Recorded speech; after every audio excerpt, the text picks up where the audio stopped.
মওলা পছন্দ করে কবুল করে সারা জীবনের কবিরা সগীরা গুনাহ মাফ করে দিতে পারে। সুতরাং নিয়তটা ওইটাই থাক, মওলার রহমতের দরবারের ভিক্ষুক সেজে বসি।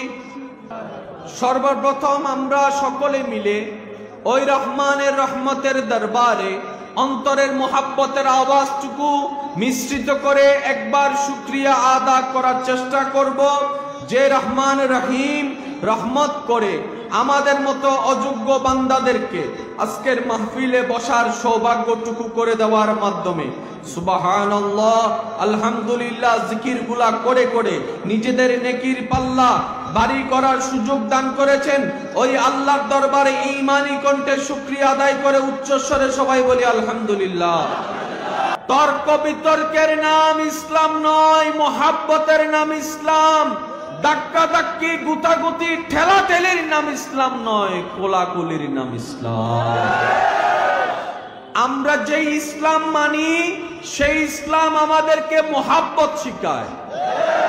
আমাদের ইসলাম তো সেই ধর্ম যে ধর্ম আপনাকে আমাকে আমাদেরকে শিক্ষা দিয়েছে, কেউ যদি তোমার চলার পথকে বন্ধ করে দেয়, আল্লাহ যদি তোমাকে তৌফিক দেয়, তার জন্য চলার রাস্তা তুমি খুলে দাও, চলার রাস্তা তুমি খুলে দাও। সুবহানাল্লাহ। আর একটু আওয়াজ দিয়ে বলেন। আমাদের ইসলাম আমাদেরকে শিক্ষা দিয়েছে, কেউ যদি তোমার পাতের ভাত কেড়ে নিয়ে যায়, তৌফিক যদি আসে, তাকে 2 বেলার খাবার ব্যবস্থা করে দাও। শুনুন, লক্ষ জনতা হয়ে গেল, আল্লাহ মাহফিল কবুল করবে। 5 জন মানুষ হয়েছে, আল্লাহ মাহফিল কবুল করবে না, এমন কোনো কথা বলেন?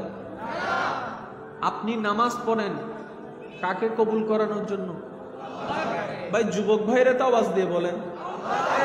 আপনি যে রোজাটা রাখেন রমজানের সময়, ক্ষুধা যে সহ্য করেন, বুকের তৃষ্ণা সহ্য করেন, কাকে সন্তুষ্টি করার জন্য? আপনার আল্লাহ কি এমন যে এসি ওয়ালা মসজিদে নামাজ পড়লে কবুল করবে, বাঙ্গা মসজিদে নামাজ পড়লে কবুল করবে না? তাহলে আপনার আল্লাহ তো 5 তলা বিল্ডিং দেখে না, আপনার আল্লাহ তো এসি ওয়ালা মসজিদ দেখে না, আপনার আল্লাহ তো প্যান্ডেলের দূরত্ব দেখে না। আল্লাহ পাক বলে যে আমার কাছে চেহারার দাম নাই, আমার কাছে মানুষের আধিক্যতার দাম নাই, আমার কাছে সৌন্দর্যের দাম নাই। আল্লাহ তুমি কি চাও? আল্লাহ পাক বলে যে আমি বান্দার শুধু পবিত্র মনটা দেখতে থাকি। সুবহানাল্লাহ। লক্ষ আবেদ এক পাল্লায় যদি রাখা হয়, অন্য পাল্লায় যদি একজন আশেক রাখা হয়, আপনার আল্লাহর কাছে আশেকের পাল্লাটাই ভারী হবে। আপনি কি হতে চান আপনার ব্যক্তিগত ব্যাপার, কিন্তু মনে রাখবেন লক্ষ আবেদ একজন আশেকের তুলনায় কোনো কিছু নয়। আমি এখানে আশেক দেখতে চাই, আমি এখানে সেই সমস্ত বান্দাদেরকে দেখতে চাই যারা নিজের জীবনে অতীতে গুনাহ করেছে, এখন আফসোস করছে, আমি তাদেরকে দেখতে চাই। আমি তাদেরকে দেখতে চাই যারা আল্লাহর রহমতের দরবারে ভিক্ষুক সেজে বসতে চাই।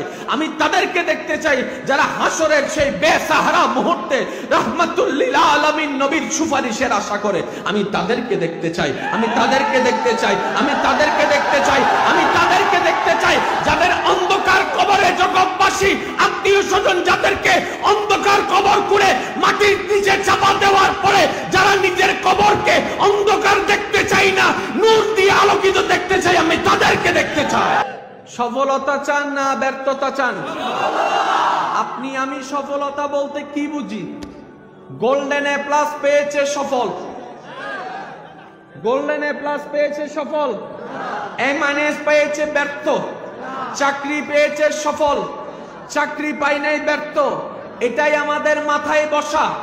একটু কথা মনে রাখবেন, সফলতা যদি আপনারই হয়, কবরে আপনার সাথে গেল না কেন গোল্ডেন এ প্লাস? সফলতা যদি আপনার হয় চাকরি পাওয়া, 28 দিন চাকরি করার পর আপনি যদি মারা যান, বেতনটা আপনার কবরে না দিয়ে আপনার বউফুলাকে কেন দিচ্ছে? সফলতা যদি আপনার হয় বিদেশ যাওয়া, লাশটা কেন পাঠাই দিচ্ছে? কি সফলতা থাকবে, কবরও আপনার সাথে থাকবে, হাসরও আপনার সাথে থাকবে। এটাই আপনার আসল সফলতা, এটাই আপনার আসল সফলতা। কথা বলেন ঠিক না বেঠিক? বাঁচবেন আর কয়দিন আর থাকবে? এই জুলুস বেশি দিন থাকবে না। আসল জুলুস যদি করতে মন চাই, কবরে আপনাকে রাখার পরে যদি কবর আলোকিত হয়ে যায়, আপনার জুলুস সেদিন থেকে না শুরু হবে। ইমানদার ভাইয়েরা শুনে রাখুন, টাকা আমাদের সফলতা নয়, জমিন আমাদের সফলতা নয়, আমাদের ঈমান, আমাদের আমল, এটাই আমাদের আসল সফলতা। কথা বলেন ঠিক না বেটে? আজকে আপনারা যা জানেন আমি সেগুলাই বলবো, কিন্তু আমার মৌলার দরবারের ভিখারি হয়ে একটু গভীরে যাওয়ার চেষ্টা করব। হাতের 5 আঙ্গুল সমান নয়, সবাই জানে। একবারও কি ভেবেছেন কেন সমান নয়? তার প্রত্যেকটা সৃষ্টিতে কারণ আছে না নাই? আল্লাহ আপনাকে বানালেন কেন? আল্লাহ আপনাকে পাঠালেন কেন? অশিক্ষিত সমাজ, গভীর মনোযোগ, সময় যেহেতু অল্প, আমাকে খুব দ্রুত গতিতে যেতে হবে।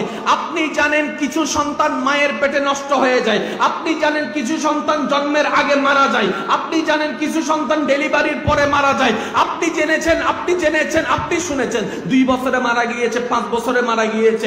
আল্লাহর হুকুমই তো হয়েছে। নিজেকে একবার প্রশ্ন করেন, আল্লাহ আমি তো জানি মায়ের পেটে তুমি চাইলে মেরে ফেলতে পারতা, আমাকে বাঁচাই রাখলা কেন? আমারে বাঁচাই রাখলা কেন? যখন আপনি আয়নার সামনে দাঁড়িয়ে নিজেকে প্রশ্ন করবেন, তখন আপনার মন উত্তর দিবে, বান্দারে কিছু একটা কাজ এখনো বাকি আছে, সেজন্যই মওলা তোরে এখনো বাঁচাই রেখেছে। কাজটা কি সেটাকে খুঁজে বের করুন, তারপরে করার চেষ্টা করুন। পারেন কিংবা না পারেন পরের কথা, অন্তত হাসরের ময়দানে আল্লাহ পাককে গিয়ে বলতে পারবেন, মওলা তোমাকে সন্তুষ্টি করার মতো কোনো যোগ্যতা আমার কাছে নেই, কিন্তু আমি বান্দা হিসেবে চেষ্টা করেছিলাম তোমাকে খুশি করার জন্য, তোমাকে খুশি করার জন্য, তোমাকে খুশি করার জন্য। মওলা আমার চেষ্টাটা দেখে তুমি আমার উপর রাজি হয়ে যাও। তুমি বিচারের দিনে আমার দিকে তাকাইও না, তোমার রহমান নামের দিকে তাকাই, তুমি আমার উপর রহমত করিও। ও ভাই, আল্লাহর ওয়াস্তে খেলতামাশায় আর কয়দিন কাটাবেন? কয়জনকে, যুবককে, কত বন্ধুকে আপনি হারাচ্ছেন, কত বন্ধুকে চোখের সামনে আপনি দাফন করেছেন, কত বন্ধুর লাশ আপনার চোখের সামনে উঠেছে, কালকে আপনারটা উঠে যাবে। কি করবেন সেই দিন? কি নিয়ে যাচ্ছেন সেই দিন? নিজের জীবনকে যদি পরিবর্তন করতে চান, শুধু 4টা প্রশ্ন করবেন নিজেকে, উত্তর দিতে হবে না কাউকে জবাবদিহি করতে হবে না। পাঠালো 3 নম্বর কি করছি, 4 নম্বর কি নিয়ে যাব। যেই দিন আপনার জীবনে 4টি প্রশ্ন ফিল আপ হয়ে যাবে, আপনার জীবন সার্থক হয়ে যাবে। গরু আছে না নাই? আমরাও গরু খাই, আমরাও গরু ঘুমাই, আমরাও গরু মরে গেল, আমরাও মরে গেলাম। তো গরু আর আমাদের পার্থক্য কি? অনেকে বলবে যে আমরা ইবাদত করি। ফর ইউর কাইন্ড ইনফরমেশন ভাই, আল্লাহর প্রতিটা সৃষ্টি নিজ নিজ জায়গা থেকে নিজ নিজ স্টাইলে আল্লাহর ইবাদত করে। মেঘের মতো ইবাদত করে, গাছের মতো ইবাদত করে। আমার সায়েন্সের যদি ভাইয়েরা থাকেন আমাকে আওয়াজ দিয়ে বলেন, বর্তমান বিজ্ঞান প্রমাণ করেছে গাছেরও জান,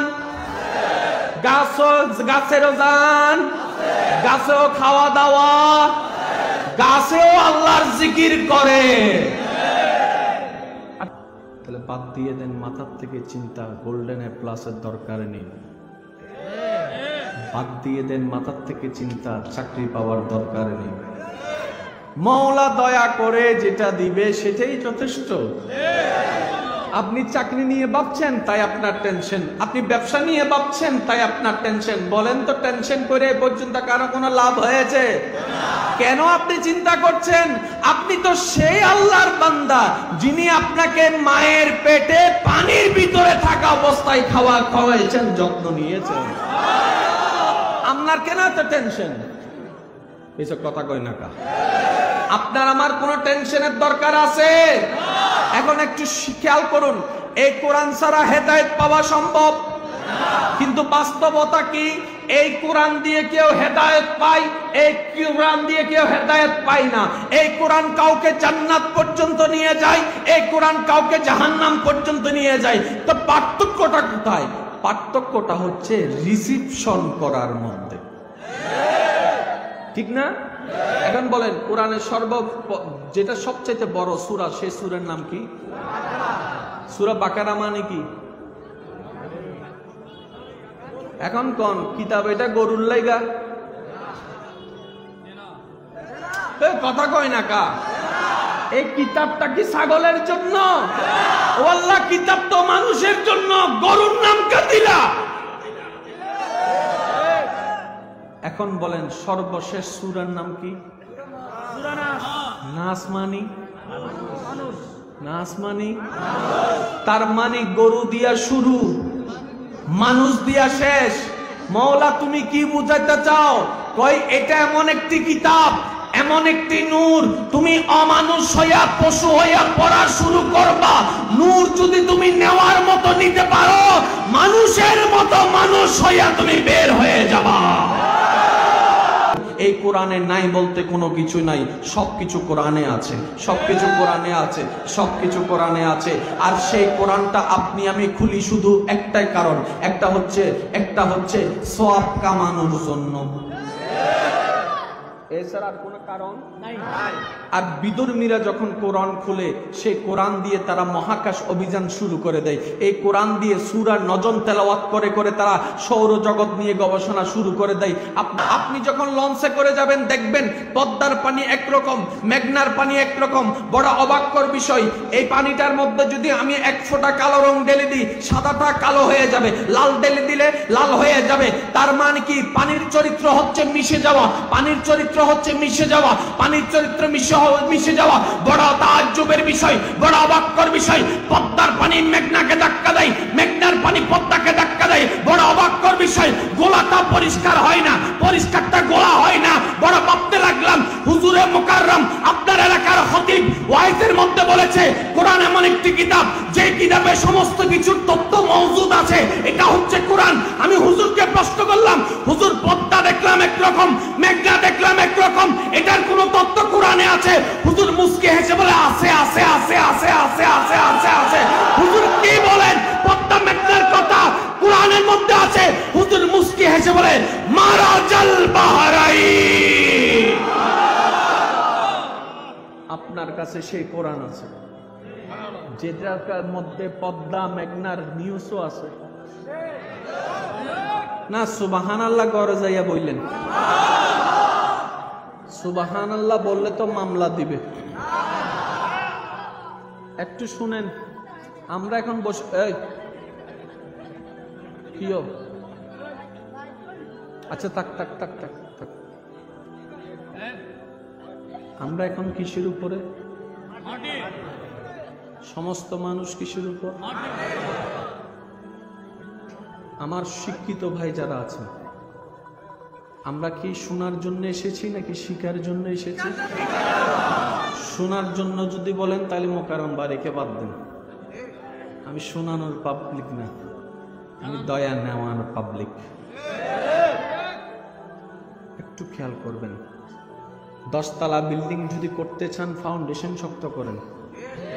ফাউন্ডেশন যত মজবুত, আর না হয় যে কোনো সময় রানা প্লাজার মতো। এখন আপনি দেখলেন 20 তলা বিল্ডিং, আপনাকে বুঝতে হবে নিশ্চয়ই ফাউন্ডেশনটা কমপক্ষে 25 অথবা 30 তলার আছে, ঠিক না? এখন একটু খেয়াল করবেন, আমি প্রশ্ন করব, আপনারা উত্তর দিবেন। সারা দুনিয়ার মানুষ কিসের উপর? সারা দুনিয়ার কোটি কোটি বিল্ডিং কিসের উপর? আওয়াজ কিন্তু বড় হতে হবে। শেষ ভালো যার, সব ভালো তার। আওয়াজ বড় লাগবে, আমাদের সময় খুব অল্প, একটু গভীর মনোযোগ। সারা বিল্ডিং সবগুলা কিসের উপর? লক্ষ লক্ষ বিমান কিসের উপর? লক্ষ লক্ষ ফ্যাক্টরি কিসের উপর? লক্ষ লক্ষ নদী কিসের উপর? হাজার হাজার সাগর কিসের উপর? হাজার হাজার গাড়ি কিসের উপর? হাজার হাজার ট্রাক কিসের উপর? এখন বলেন মাটির ফাউন্ডেশন কত? আপনিই তো বলেছেন ফাউন্ডেশন যত মজবুত হবে উপরে জিনিস তত টিকে থাকবে। এক জায়গায় আজকে 1000 মানুষ এক জায়গায় হয়েছে, কই স্টেট তো ভেঙে পড়তো, মাটি তো দেবে যাচ্ছে না, মাটি তো দেবে যাচ্ছে না। আশেক থাকলে এসকো নিয়ে বসেন। আল্লাহ দেখানো ইবাদত পছন্দ করে না, আল্লাহ মনের ইবাদত পছন্দ করে। আল্লাহ কপালওয়ালা সিজদা পছন্দ করে না, আল্লাহ সেই সিজদা পছন্দ করে যে সিজদায় কপাল ঝুকার আগে বান্দার দিলটা রহমানের দরবারে ঝুঁকে যায়। মাটি তোর ফাউন্ডেশন কত? কারণ আমরা জানি ফাউন্ডেশন যত উপরে বার নেই তত। এত মানুষ এক জায়গায় হইলাম, এইরকম আরো 10 ডবল মানুষ আনেন, মাটির কিচ্ছু হইতো না। এখন বলেন মাটির নিচে কি? পানির উপর মাটি থাকে কেমনে?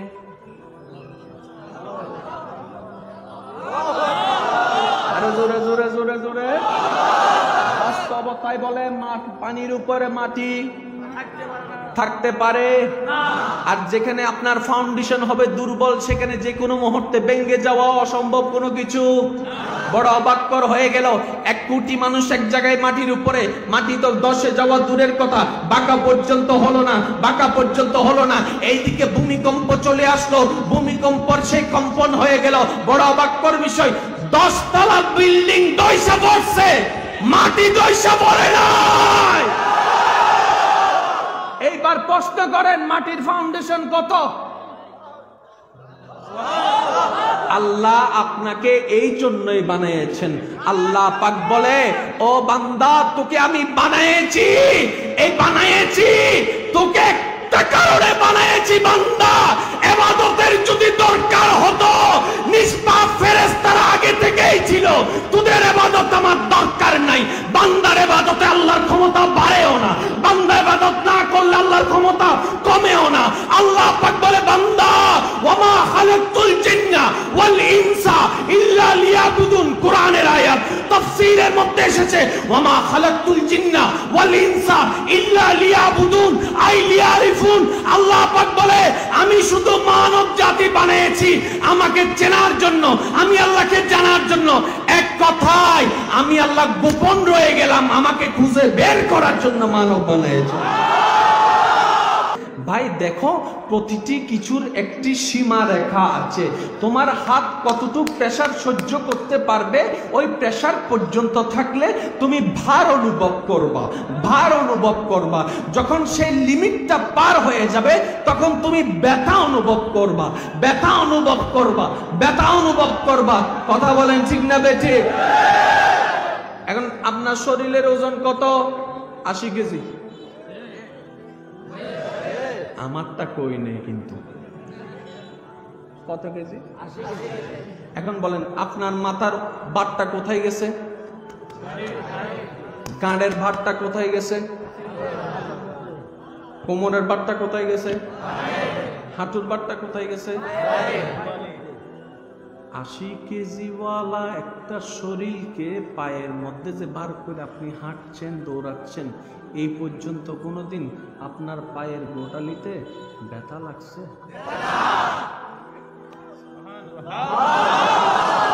আরো সহজ করে দিই, আপনার ওজন 80 কেজি, টোটাল প্রেসারটা পড়ছে কোথার উপরে? বলেন না, গোড়ালিতে। গোড়ালিতে কোথায়? এখন সেই মানুষটা যখন 50 কেজিওয়ালা বস্তা আলগায়, 80 এবং 50 130 কেজির প্রেসার গোড়ালিতে। অনেক বান্দা দেখবেন টাকা বেশি কামানোর জন্য কষ্ট হলেও দিন রাত পরিশ্রম করে পরিবারের বাবা কিংবা বড় ভাই, বলে যে আমি খাবো না তারপরে পরিবারকে খাওয়াবো। এমন অনেক ত্যাগী ভাই বোন আছে না নাই? তারা কি করে? 2 বস্তা একসাথে নিয়ে নেয়। তাহলে 2 বস্তায় কত? 100। এদিকে কত? 80। 180। কই আমার ভাইকে তো দেখলাম না পায়ের গোড়ালি ভেঙে পড়ে যেতে। এটা কেমন ডিজাইনারের কাজ? কেমন ডিজাইনার আপনাকে ডিজাইন করেছেন ভাই?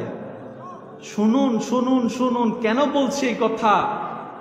আপনি যতক্ষণ বান্দা হিসেবে আল্লাহর প্রেম সাগরে ডুব দিতে পারবেন না, উম্মত হিসেবে নবীর প্রেম সাগরে যখন ভাসাই দিতে পারবেন না, ততদিন আপনার জীবনেতে সফলতা বলতে কোনো শব্দ নাই রে ভাই, নাই নাই নাই নাই।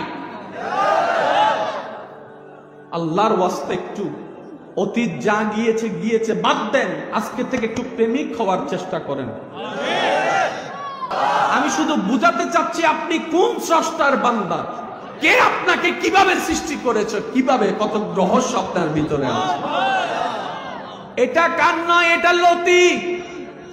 এটা কি কবর? ও আল্লাহ, শোনার জন্য কানের দরকার ছিল, এখানে আবার কবর দিলা কেন? আবার কবরটা তুমি ডাইরেক্ট দাও নাই, এমন করে দাও নাই, ডিজাইন করে দিয়েছো। ও মাওলা, ব্যাপার কি? আল্লাহ পাক বলে, রূহ জগতে আমি সমস্ত রূহকে, মনোযোগ আছে, মনোযোগ আছে, রূহ জগতে আমি সমস্ত রূহকে এক জায়গায় জায়গায় করে আমি জিজ্ঞেস করেছিলাম, আলাস্তু বিরব্বিকুম, আলাস্তু বিরব্বিকুম, আমি কি তোমাদের প্রভু নয়? সমস্ত রূহ এক বাক্যে বলেছিল, বালা বালা বালা।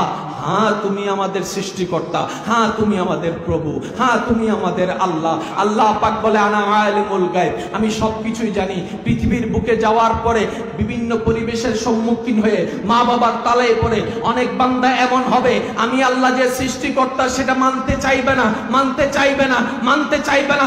দেহটা যে আমি বানাই দিলাম মানতে চাইবে না, রূহ যে আমি দিয়েছি মানতে চাইবে না। বান্দা, তুমি মানতে চাও কিংবা না চাও, তোমার যে আমি বানাইছি সেটার প্রমাণ তোমার দেহে দিয়ে দিলাম। আল্লাহ কোথায়? আল্লাহ পাক বলেছে, কানটারে দেখ ভালো করে, কানটারে দেখ, তোর কানের ভিতরে তোর স্রষ্টার নামটা লেখা আছে। বলেন সুবহানাল্লাহ। এখন দেখেন, আল্লাহ নামের শেষের শব্দ কি? হাটা কিরকম? হাটা যেমন আপনার কানের লতিটা দেখেন তো, হাটা দেখেন, কানের লতিটা দেখেন। মৌলা কয়, মান কিংবা না মান, বানানেওয়ালা আমি। আপনি কেমন রহমানের বান্দা, আপনার আল্লাহ কত দয়াবান, যিনি আপনি ফজরের নামাজটা যখন ঘুমের মধ্যে কাটিয়ে দিয়েছেন, সে আল্লাহ আদেশ অমান্য করেছেন, আপনার উপর রাগ করে রিজিক বন্ধ করে দেয় নাই, বরং বলছে, ফেরেশতা, আমার বান্দা ঘুম থেকে ওঠার আগে নাস্তার ব্যবস্থাটা করে দাও, আমার বান্দার যেন কষ্ট না হয়। আপনি সেই রহমানের বান্দা। কখন সে আল্লাহকে ভালোবাসবেন? হাত তো কেটেছেন একজনের জন্য, কারো জন্য তো রাতের ঘুম একদিনের জন্য হারাম করেছেন, কারো কথাই কষ্ট পেয়ে তো কান্না তো করেছেন। বান্দা হিসেবে কোন দিন আল্লাহর জন্য কান্না করবেন? বান্দা হিসেবে কোন দিন আপনি আল্লাহর দয়াটা বুঝতে পারবেন? একবার কি ভাবাই আসে না, এই কোরআনটা কেমন কিতাব? সূরা ফাতিহা যদি পড়তে চান, এর আগে আপনাকে একটা জিনিস পড়তে হবে, সেটা কি? বিসমিল্লাহির। হাজার বার পড়েছেন, কখনো একবার ভেবেছেন এই বিসমিল্লাহটা এত ইম্পর্টেন্ট কেন? বিসমিল্লাহর ভিতরে আল্লাহ কি রেখেছেন? আসুন ওলামায়ে কেরামের দোয়া নিয়ে আজকে একটু গভীরে যাওয়ার চেষ্টা করি। আমি চাই তোরা আমাকে চিন, আমি চাই তোরা আমাকে বুঝ, আমি চাই তোরা আমার প্রেমে পড়, আমি চাই তোরা আমার কাছে আয়। মা গাররাকা বিরাব্বিকাল কারীম। ও বান্দা, দুনিয়ার লোভ লালসায় পড়ে সৌন্দর্যের মোহে কোথায় তুই চলে যাচ্ছস? মা গাররাকা বিরাব্বিকাল কারীম। তোর করিম আল্লাহ থেকে তোকে কে বারবার ফিরিয়ে নিচ্ছে? বান্দা, আইস না, একবার আয়, একবার আয়, একবার আয়, একবার আয়, একবার আয়, একবার আয়। এবার বান্দা বলে, আল্লাহ 1 বছর নয়, 2 বছর নয়, আমায় অনেকটা বছর আমি 5 ওয়াক্ত নামাজ পড়ি নাই, 5 ওয়াক্ত নামাজ না পড়ে গুনাহ করেছি, মিথ্যা কথা বলে গুনাহ করেছি, কলেজের মধ্যে গিয়ে গুনাহ করেছি, ভার্সিটিতে গিয়ে গুনাহ করেছি, মোবাইলের মধ্যে গিয়ে গুনাহ করেছি, প্রেম করে গুনাহ করেছি। মওলা গো, গুনাহে ভরপুর আমি, গুনাহে ভরপুর আমি, গুনাহে ভরপুর আমি, গুনাহে ভরপুর আমি, গুনাহে ভরপুর আমি। মওলা, তোমার দেওয়া নিয়ামত খেয়েছি, তোমার দেওয়া নিয়ামত রিজিক খেয়ে দেহটাকে শক্তিশালী বানিয়ে তোমার জমিনে দাঁড়িয়ে তোমার হুকুম অমান্য করেছি, তোমার নবীর হুকুম অমান্য করেছি। ও মাওলা, ও মাওলা, আমার তো বড় লজ্জা লাগে। একটা ভুল করলে কারো সামনে যাওয়া যায় না, মাথা নিচু করে রাখতে হয়। আমি তো হাজারটা ভুল করেছি মাওলা, ও মাওলা আমি কোথায় যাব, ও মাওলা আমি কোথায় যাব। আল্লাহ পাক বলে বান্দারে, পৃথিবীর শ্রেষ্ঠ উদাহরণ মায়ার জন্য, মমতার জন্য, দরদের জন্য, মমতার জন্য মায়ের উপমা দেওয়া হয়, মায়ের উপমা দেওয়া হয়।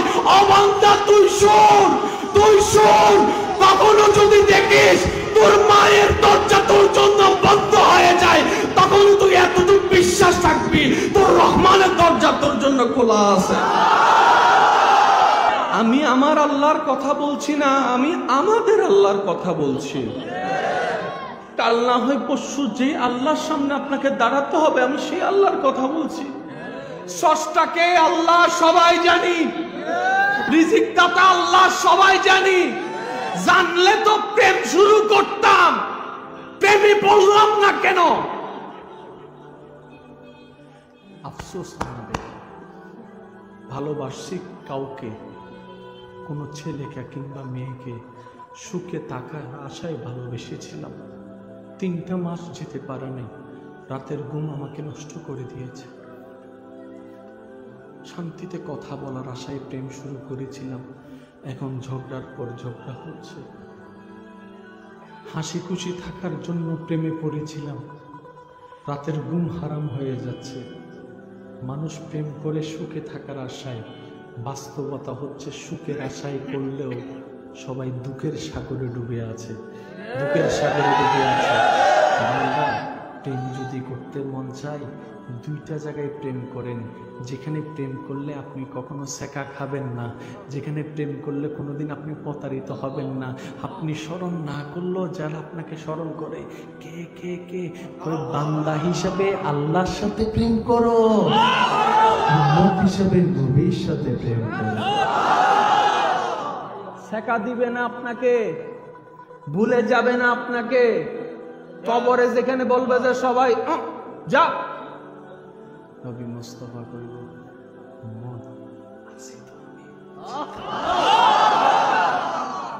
কার সাথে প্রেম করা দরকার, কার সাথে করেছেন নিজেকে প্রশ্ন করেন, উত্তর দেওয়ার দরকার নাই। নিজের সাথে নিজের মনকে প্রশ্ন করে দেখুন। শুনুন শুনুন, কবরের চাইতে ভয়ানক আর কিছু? এই কবরে আপনি থাকতে চান না, তারপর আপনাকে রেখে আসবে কারা? দুশমন। দুশমনে যদি কবরে রেখে আসতো, মনকে বুঝ দিতাম। কিন্তু আমার খাটিয়ে আলগানেওয়ালা, আপনার খাটিয়ে আলগানেওয়ালা বাহিরের কেউ নয়।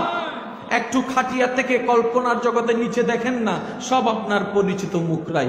কবর করেছে কে? আপনার পরিচিত মুখরাই। আপনাকে শোয়াচ্ছে কে? আপনার পরিচিত মুখরাই। মাটি চাপা দিচ্ছে কে? আপনার পরিচিত মুখরাই। এখন গভীর মনোযোগ। বাবার কবরে যখন বাবার লাশটা সন্তানে নিজের হাতে রাখে, তার মানে নিজেই সন্তান প্রমাণ করে দিচ্ছে, আজকে থেকে তুমি আলাদা, আমি আলাদা, তুমি আলাদা, আমি আলাদা। কারণ সব কথা মুখে বলতে হয় না, কিছু কথা কাজ দিয়েও হয়ে যায়, কিছু কথা কাজ দিয়েও হয়ে যায়। সন্তান যখন বাবার লাশটা কবরে রাখে, তার মানে সন্তানে বাবাকে আলাদা করে দিচ্ছে। বাবা যখন সন্তানকে রাখে, তখন বাবা সন্তানকে আলাদা করে দেয়। স্বামী যখন স্ত্রীর লাশটা কবরে রাখে, স্বামী তখন আলাদা করে দেয়। এখন একটু খেয়াল করেন, আপনি শুয়ে আছেন কবরের মধ্যে, সব দিক থেকে দেখা যাচ্ছে মানুষ দাঁড়ায় আছে। আপনি বারবার ভাবতে লাগলেন, ভাবতে লাগলেন যে এই তো সেই কবর যেটার কথা শুনেছি, আজকে তো আমি সামনাসামনি কবরকে দেখতে পাচ্ছি। এতদিন তো শুনেছি ভয়ানকের কথা, একটু পরেই তো শুরু হয়ে যাবে। চিৎকার দিতে থাকবেন, কবর থেকে আমাকে বের করে নাও, বের করে নাও, বের করে নাও। কে শুনে কার কথা? কে শুনে কার কথা? কে শুনে কার কথা? একজন পিছন থেকে বলবে, চাটাইটা বিছাই দাও, চাটাইটা বিছাই দাও, বাঁশগুলা বিছাই দাও। যতই বাঁশ বিছাতে থাকবে, কবর অন্ধকার হতে থাকবে। কিছু কিছু আলো বাঁশের ফাঁকে কবরের ভিতরে ঢুকবে। আপনার আত্মীয় স্বজনরাই সেই আলোটার প্রতি এত দুশ্মনী করবে, মাটি দেওয়া শুরু করবে। এই মাটিটা দেওয়ার পরে তারা ক্ষান্ত হবে না, আবার এইটাকে লাঠি দিয়ে মারবে, লাঠি দিয়ে মারবে। কি রে এমন করস কেন? কই জিন্দা হইলেও যেন কবর থেকে বের হতে না পারি, সেজন্য মাটিটা শক্ত করে দিয়ে দিচ্ছি, আবার পানি দিয়ে দেয়, আবার পানি দিয়ে দেয়, যেন মাটিটা শক্ত হয়ে যায়, আপনি জিন্দা হলেও যেন বের হতে না পারেন। এবার আপনি কবরের মধ্যে ভাবতে লাগলেন, বাবা হয়ে সন্তানের জন্য এত কিছু করলাম, স্বামী হয়ে স্ত্রীর জন্য এত কিছু করলাম, স্ত্রী হয়ে স্বামীর জন্য এত কিছু করলাম, ভাই হয়ে ভাইয়ের জন্য এত কিছু করলাম, কার জন্য কিছু করলাম? আজকে আমার বাবা উপরে, আমার ভাই উপরে, আমার স্বামী উপরে, আমার সন্তান উপরে, আমার বন্ধু উপরে, হয়তো আমার সাথে কোনো সম্পর্ক নাই, আমার সাথে কারো কোনো সম্পর্ক নাই, আমি তো একা হয়ে গেলাম, আমি তো একা হয়ে গেলাম, আমি তো একা হয়ে গেলাম, কোনো বন্ধন এখানে নাই, সব বন্ধন ছিন্ন হয়ে গেল। হঠাৎ মনে উত্তর দিয়ে ওঠে, আরে আল্লাহর বান্দা, এখনো সব সম্পর্ক শেষ হয় নাই, এখনো দুইটা সম্পর্ক বাকি আছে। কি বলো দুইটা সম্পর্ক? বলে যে হ্যাঁ হ্যাঁ, বান্দা হিসাবে আল্লাহর সাথে সম্পর্ক, উম্মত হিসাবে নবীর সাথে সম্পর্ক। আওয়াজ একবার বলেন সুবহানাল্লাহ, আরো জোরে বলেন সুবহানাল্লাহ। এবার আপনার কাউকে উত্তর দিতে হবে না, কারোর সাথে ঝগড়া করতে হবে না, নিজের মনকে প্রশ্ন করে দেখেন, কবরের মধ্যে সম্পর্ক থাকবে কয়টা? এখন যার যার ব্যক্তিগত ব্যাপার, গভীর মনোযোগ, গভীর মনোযোগ, যার যার ব্যক্তিগত ব্যাপার, সে সম্পর্ক দুইটাকে কতটুক সঠিক রাখবেন, কতটুক নষ্ট করবেন, যার যার ব্যক্তিগত ব্যাপার। যে সম্পর্ক সাকসেস করবে তার হাসর সাকসেস। আপনার আমার এখন বর্তমান অবস্থান কোথায়? দুনিয়াতে। দুনিয়াতে আসার আগে আপনি আমি ছিলাম আম্মার পেটে, আম্মার পেটে, আম্মার পেটে আসার আগে আপনি আমি ছিলাম বাবার পিঠে, বাবার পিঠে, বাবার পিঠে আসার আগে আপনি আমি ছিলাম রূহ জগতে। ঠিক। এখন যদি আমি জিজ্ঞেস করি, ভাই আপনার বয়স কত? তখন আপনারা কি বলবেন? 22 বছর, 24 বছর, 30 বছর, 80 বছর। এই মায়ের পেটে আপনি ছিলেন না? মরা না জিন্দা? ওই বয়সটা ধরলেন না যে?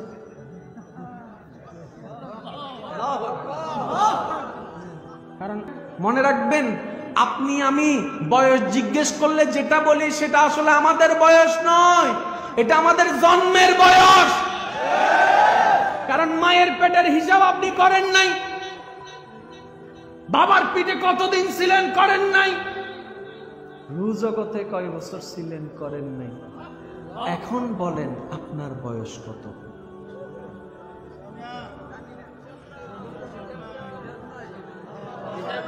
আচ্ছা, আমি কি কিচ্ছা কাহিনী গাইতেছি? তাহলে আওয়াজ দিয়ে একটু বলবেন তো কত? আরো জোরে। তাহলে আপনার বয়সের যদি হিসাব না থাকে, আপনার বিবেকে আজকে সাক্ষী দেয়, ওই দিন যে জিবরাইলকে আমার নবী বলেছিল, ও তারকাটা আমি মুস্তাফাই ছিলাম, এটা আবার অবিশ্বাসের করার কি? আপনি যখন ক্যামেরা দিয়ে উপরে যাওয়া বিমানটাকে দেখতে চান, আপনাকে জুম করতে হয়, জুম করতে হয়। এখানের মানুষটাকে দেখতে চান, একটু জুম করতে হয়। কিন্তু আপনি এখানে দাঁড়াইয়া ওদেরকে দেখছেন, ওদেরকে দাঁড়াইয়া এখানে দেখছেন, জমিনে দাঁড়াইয়া ওই 1000 ফুট উপরে বিমান দেখছেন। ও বান্দা, কি দিয়া দেখো? কই চোখ দিয়া, লেন্স ছাড়া তো দেখা যায় না, এই চোখ দিয়া দেখলে কিভাবে? তখন বান্দা উত্তর দেয়, বানানে ওয়ালা কোনো ফ্যাক্টরি নয়, আমার আল্লাহ আমার এমন ভাবে লেন্স দিয়েছেন বান্দাকে 1000 দূরের মাইলের জিনিসটা যেটা কোটি টাকা দিয়ে কিনতে হয়, আল্লাহ সেটা ফ্রি দান করে দিয়েছেন। আপনি সেই আল্লাহর বান্দা। অনেকে আছেন আমরা গরিব মনে করি নিজেকে, বলেন না? গরিব কাদেরকে বলি আমরা? যাদের কাছে টাকা নেই। গরিব কাদেরকে বলি? যাদের কাছে বিল্ডিং নাই। গরিব কাদেরকে বলি? যাদের ঘরের টিনের চাল ফুটা। গরিব কাদেরকে বলি? যাদের ডেলির ভাত ডেলি খেতে পারে না। গরিব কাদেরকে বলি? যাদের সন্তানকে, বাচ্চাদেরকে স্কুলের খরচ দিতে পারে না, তারাই তো গরিব। কি নাই বলা? টাকা নাই বলা। এই চিন্তা পরিবর্তন করতে হবে। আমরা জানতে চাই আসল বড় লোককে, আমরা জানতে চাই আসল গরিবকে। কথা বলেন, রাজি আছে না নাই? আমি বলবো না, আপনাদের বিবেকের কাছে ছেড়ে দিব। হতে পারে আপনার কাছে স্কুলের জ্ঞান থাকতেও পারে, নাও থাকতে পারে, কোরআন হাদিসের জ্ঞান থাকতেও পারে, নাও থাকতে পারে। আমাদের পড়ালেখার ভিন্নতা থাকলো, তারপরে আমরা একটা বিষয়ে সবাই জ্ঞানী, সেটা হচ্ছে আমাদের বিবেক আছে, আমাদের আকল আছে। কথা বলেন ঠিক কি না? আমি বলি, একজন কোটিপতি কিন্তু হাত দিয়ে পানি পড়ে না। ধনী না গরিব? ধনী। কোটি টাকা আছে কিন্তু হাত দিয়ে পানি পড়ে না, মানে দান সৎকার কিপটা কিপটা। এখন কোন ধনী না গরিব? আরেকজন ডেলি কামাই 100 টাকা কিন্তু যদ্দুর পারে মানুষের খাওয়ানোর চেষ্টা করে। এখন কোন ধনী না গরিব? তার মানে কি, আসল ধনী যার কাছে টাকা আছে সেটা নয়, যার কাছে সুন্দর একটা মন থাকবে সেটাই সবচাইতে ধনী। আপনি মনওয়ালা হয়ে যান, ধনওয়ালা হয়ে যাবেন। আবু বকর সিদ্দিকের কাছে কোটি টাকা ছিল না, ওমর ওসমান ও আলীর কাছে বিশাল সাম্রাজ্য ছিল না, কিন্তু যখনই তাদের সামনে মানুষ যেত শ্রদ্ধায় মাথা নিচু নেমে যেত, শ্রদ্ধায় মাথা নিচু নেমে যেত, শ্রদ্ধায় মাথা নিচু নেমে যেত। কি রে ভাই, ধনীকে ভয় করো? কই না না, ওনাদের মনটাই আসলে কোটি টাকার চাইতে দামি ছিল। আসল ধনীকে যার মনটা সুন্দর। ধন কামাইতে টাকা লাগবে, ধন কামাইতে পরিশ্রম লাগবে, কিন্তু সুন্দর একটা মন তৈরি করতে আমাদের চেষ্টাই যথেষ্ট। কথা বলেন ঠিক কিনা? ইমানদার ভাইয়েরা, এখন বলেন, এই নামাজটা যদি আপনার, এখন যাত্রাটা হচ্ছে দুনিয়াতে, দুনিয়ার পরে কবর, কবরের পরে হাসর, হাসরের পরে জান্নাত। আমি কিন্তু জাহান্নামের নাম কেন, কার দোয়া কখন কবুল হয়ে যায় বলা তো যায় না। আমি হুট করে জাহান্নাম কইছি, আল্লাহ যদি কয় কবুল কর, তাহলে তো বেজা লাগে আছে। এই যে কথা কয় না কা, রিস্ক লওয়ার তো কোনো দরকার। জান্নাত কই, কবুল করলো লাভ, না করলো লাভ। এখন একটু খেয়াল করবেন, আমরা আছি দুনিয়ায়, যাব কবরে, কবর থেকে হাসরে, হাসর থেকে জান্নাতে, জান্নাতের পরে তারে প্রত্যেকটা মানুষের লক্ষ্য শেষ স্টেশনের নাম কি? আমাদের জীবন একটাই সুযোগ, বারবার আর পাবো। এই একটা জীবনকে আপনাকে হাসিল করতে হবে। মুয়াজ্জিন যখন মসজিদের মিনার থেকে ডাক দেয়,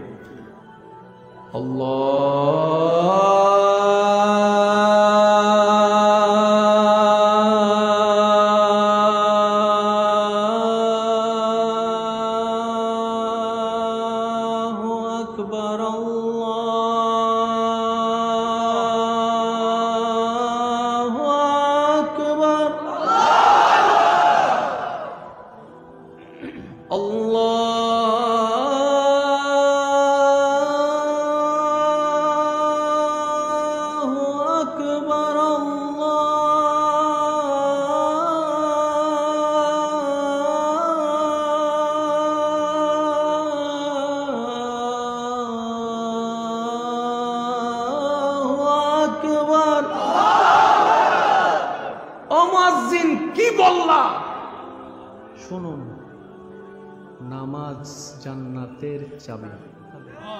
এই নামাজটা নিয়ে গবেষণায় নেমে যান, অনেক কিছুই পাবেন। শুধু আমি আপনাদেরকে কিছু হালকা হিংস দিয়ে যাচ্ছি যেন গবেষণায় আপনারা নামতে পারেন। নামাজ কয় ওয়াক্ত? ফজরের নামাজ শেষ ভালো যার, সব ভালো তার, চিল্লাই চিল্লাই বলে কয় রাকাত? 2 রাকাত ফরজ। একটু ফরজ কাকে বলে, সুন্নত কাকে বলে, বিস্তারিত বললে শুনে যাবেন, মনে থাকতো না। একদম শর্টকাটে বলি যেন মনে থাকে। ফরজ কাকে বলে? যেই হুকুমের সাথে আপনার আল্লাহর সম্পর্ক পাওয়া যাবে সেটার নাম ফরজ। যেই কাজের সাথে, যেই হুকুমের সাথে, যে কর্মের সাথে আপনার নবীর সম্পর্ক পাওয়া যাবে সেটার নাম সুন্নত। এক কথায় সুন্নত মানি নবী, ফরজ মানি আল্লাহ। নামাজ জান্নাতের। নামাজ পড়লে কোথায় যায়? জোরে বলেন না, নামাজ পড়লে কোথায় যায়? সেই নামাজটা হচ্ছে কয় ওয়াক্ত? ফজরের নামাজ কয় রাকাত? 2 রাকাত। ফরজের আগে 2 রাকাত, 2 রাকাত ফরজের আগে 2 রাকাত, যোহরের 4 রাকাত ফরজের আগে 4 রাকাত, আসরের 4 রাকাত ফরজের আগে 4 রাকাত, এশারের 4 রাকাত ফরজের আগে 4 রাকাত, মাগরিবের 3 রাকাত ফরজের আগে 2 রাকাত।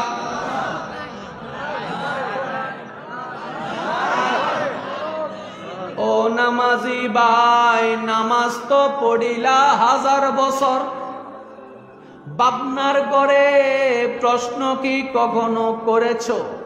5 ওয়াক্ত নামাজের ভিতরে 4 ওয়াক্ত নামাজে আমার নবীরটা আগে, একটা নামাজে আল্লাহ বলেন না না না,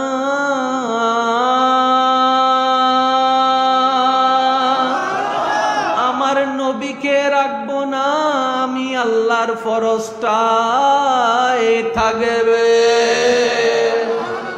এখন বলেন, নামাজের আগে সুন্নতওয়ালা নামাজ, নামাজের পরে ফরজ, নামাজের পরে সুন্নতওয়ালা নামাজের পার্থক্য কি?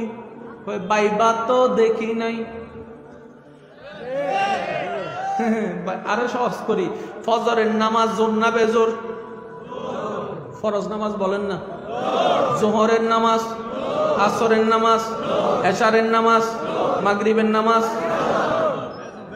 কখনো কি ভাবছেন 5 ওয়াক্ত নামাজে 4 ওয়াক্ত জোর হলো কেন, 1 ওয়াক্ত বেজোর হলো কেন? এখন কোন বেজোর কোনটা হইছে জানেননি? যেটার আগে সুন্নত নাই। বাস, আলোচনা শেষ। এতটুকু বলতে চাই, তর্ক কইরেন না, বাঁচবেন আর কয়দিন। ঝগড়া দুনিয়াতে থেকে যাবে, মামলা দুনিয়াতে থেকে যাবে। আসল জীবন কাকে বলে জানেন? নিজে ভালো থাকার নাম জীবন নয়, মানুষকে ভালো রাখার নাম জীবন।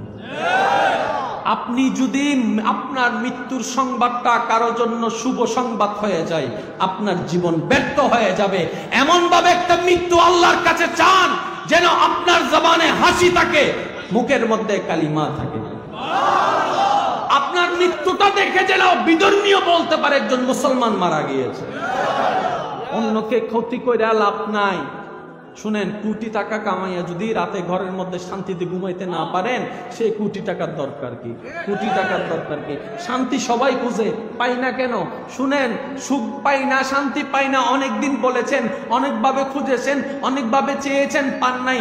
আজকে একটা প্রশ্ন শিখে যান, আজকে ঘরে যাইয়া বলবেন, আমি তো সুখ খুঁজি, আমি তো শান্তি খুঁজি, কিন্তু সুখদাতা শান্তিদাতার সাথে কি আমার সম্পর্ক আছে নাকি নাই? আগে প্রশ্নটা করে দেবেন।